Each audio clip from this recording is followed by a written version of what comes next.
আজকাল এটিএমে গেলে শুধু 500 টাকার নোট বেরোচ্ছে, তাই না? ছোটখাটো খরচ করার জন্য ভাঙাতে বেশ অসুবিধা হয়। এই দৃশ্যটা যেন আমাদের রোজকার জীবনের একটা চেনা ছবি। প্রায় সকলেরই এমন অভিজ্ঞতা কম বেশি হয়েছে, যখন এটিএম থেকে টাকা তুলতে গিয়ে শুধু বড় নোট হাতে এসেছে, আর সামান্য কিছু কেনাকাটা করতে গিয়েও রীতিমতো হয়রানি হতে হয়েছে। বিশেষ করে আমাদের গ্রামাঞ্চলে, যেখানে ডিজিটাল লেনদেনের সুযোগ এখনো সীমিত, সেখানে এই সমস্যা আরো বেশি ভোগান্তির কারণ হয়ে দাঁড়ায়। তবে এবার এই সমস্যার সমাধানে এক বড় পদক্ষেপ নিয়েছে রিজার্ভ ব্যাংক অফ ইন্ডিয়া। কি সেই পদক্ষেপ? কি পরিবর্তন আসতে চলেছে এটিএম পরিষেবায়, আর এর ফলে আপনার জীবনেই বা কি প্রভাব পড়বে? জানতে হলে ভিডিওটি শেষ পর্যন্ত দেখতে থাকুন। হ্যাঁ, রিজার্ভ ব্যাংক অফ ইন্ডিয়া সম্প্রতি একটি গুরুত্বপূর্ণ নির্দেশিকা জারি করেছে।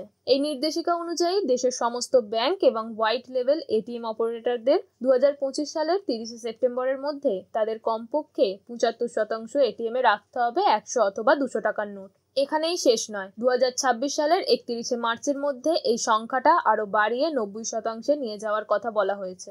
এর মানে হলো আগামী কয়েক মাসের মধ্যেই দেশের প্রায় প্রতিটি এটিএমেই আপনি বড় নোটের পাশাপাশি 100 এবং 200 টাকার নোটও পাবেন। কেন্দ্রীয় ব্যাংকের এই পদক্ষেপের মূল উদ্দেশ্য হলো বাজারে ছোট নোটের সহজলভ্যতা বৃদ্ধি করা, বিশেষ করে গ্রামীণ এবং আধানগর এলাকায়, যেখানে এখনো ডিজিটাল পেমেন্টের ব্যবহার তুলনামূলকভাবে কম। আপনার মনে প্রশ্ন জাগতে পারে, কেন এই পদক্ষেপ নেওয়া হলো?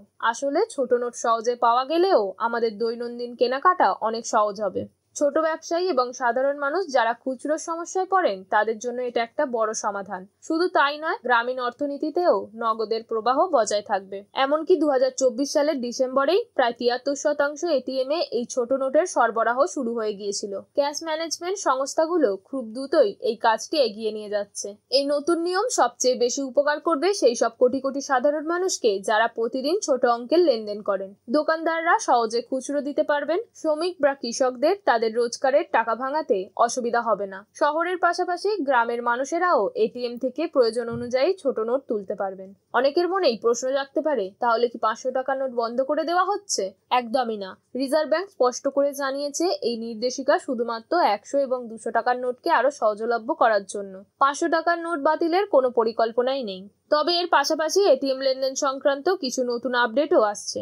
যেমন কয়েকটি ক্ষেত্রে নির্দিষ্ট সংখ্যক ফ্রি লেনদেনের পর অতিরিক্ত ফি ধার্য করা হতে পারে। যদিও সচেতনভাবে লেনদেন করলে এর বড় কোনো প্রভাব সাধারণ মানুষের উপর পড়বে না। এছাড়াও খুব শীঘ্রই বাজারে আসতে চলেছে নতুন চেহারার 100 এবং 200 টাকার নোট, যাতে থাকবে রিজার্ভ ব্যাংকের নতুন গভর্নর সঞ্জয় মালহোত্রার স্বাক্ষর। তবে পুরনো নোটগুলোও কিন্তু বাতিল হবে না, সেগুলোও আগের মতোই ব্যবহার করা যাবে। মোট কথা, রিজার্ভ ব্যাংকের এই নতুন পদক্ষেপ দেশের অর্থনীতিতে এক ইতিবাচক পরিবর্তন আনবে। নগদ লেনদেনে খুচরোর যে সমস্যা এতদিন ছিল, আশা করা যায় তা অনেকটাই কম হবে।